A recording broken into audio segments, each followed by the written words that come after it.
चोर क्यों रोया? कृपा कर हमारे चैनल जंगल सफारी को सब्सक्राइब जरूर करें। धन्यवाद। अयोध्या नगरी में वीरकेतु नाम का राजा राज करता था। उसके राज्य में रत्नदत्त नाम का एक साहूकार था, जिसके रत्नवती नाम की एक लड़की थी। वह सुंदर थी। वह पुरुष के भेष में रहा करती थी और किसी से भी ब्याह नहीं करना चाहती थी। उसका पिता बड़ा दुखी था। इसी बीच नगर में खूब चोरियां होने लगी। प्रजा दुखी हो गई। कोशिश करने पर भी जब चोर पकड़ में न आया तो राजा स्वयं उसे पकड़ने के लिए निकला।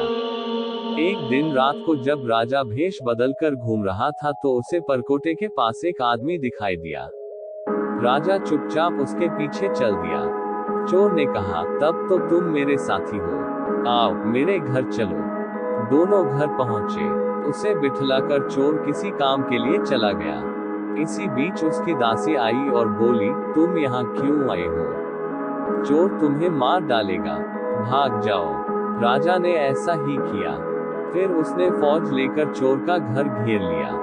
जब चोर ने ये देखा तो वह लड़ने के लिए तैयार हो गया। दोनों में खूब लड़ाई हुई। अंत में चोर हार गया।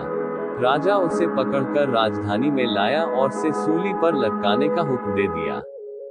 संयोग से रत्नवती ने उसे देखा तो वह उस पर मोहित हो गई। पिता से बोली, मैं इसके साथ ब्याह करूंगी, नहीं तो मर जाऊंगी।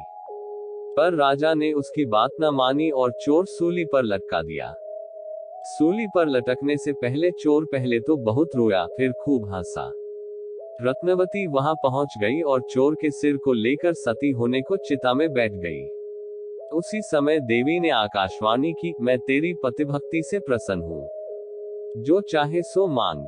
रत्नवती ने कहा, मेरे पिता के कोई पुत्र नहीं है, सो वर दीजिए कि उनसे 100 पुत्र हो।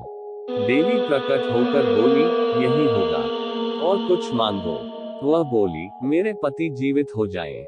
देवी ने उसे जीवित कर दिया। दोनों का विवाह हो गया। राजा को जब यह मालूम हुआ तो उन्होंने चोर को अपना सेनापति बना लिया।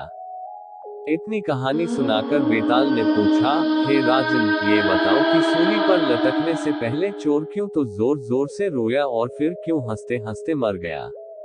राजा ने कहा, रोया तो इसलिए कि वह राजा रत्नदत्त का कुछ भी भला न कर सकेगा।